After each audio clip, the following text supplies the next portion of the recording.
అందరికీ నమస్కారం. ఈ వీడియోలో నేను తిరుప్పావైలోని ముందుగా చదవాల్సిన తనియన్ శ్లోకాన్ని చెబుతాను.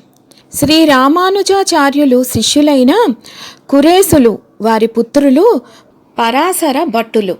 వారొకసారి శ్రీ రంగనాథుని ఎడబాయవలసి వచ్చింది. అందువలన వారు ఎంతో దుఃఖించారు. వారి దుఃఖాన్ని చూసి వారి శిష్యులు నంజియార్ వారికి సంతోషము కలుగు చేయుటకు ఆల్వార్లపై ఒక శ్లోకము చెప్పినారు. అది తనియన్. అదేమిటో ఇప్పుడు చూద్దాం. ఆండాళ్ దివ్య తిరువడిగలే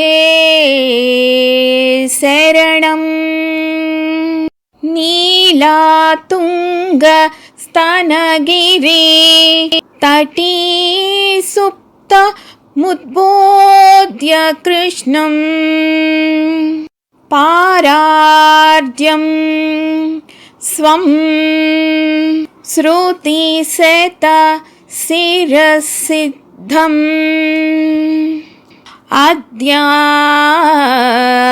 అద్యాపయంతి స్వోచ్ఛిష్టాయాం శ్రజినిగళితం యా బలాత్కృత్య భుంక్తే గోదా తస్యై నమయిదమిదం భూయేవాస్తు భూయః. ఇలా వారి శిష్యులు ఈ శ్లోకాన్ని చెప్పారు.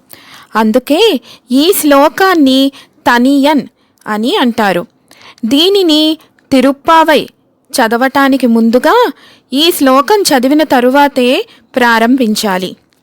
ఈ శ్లోకం యొక్క అర్థం ఏంటంటే, నీలాదేవి వక్షస్థలమనే గిరులయందు సుకుముగా నిద్రించుచున్న శ్రీకృష్ణుని మేల్కొల్పి శృతులను శిరస్థానమైన ఉపనిషత్తులలో చెప్పబడిన రహస్య సిద్ధాంతములను మనకు తెలియపరుచుచున్నారు.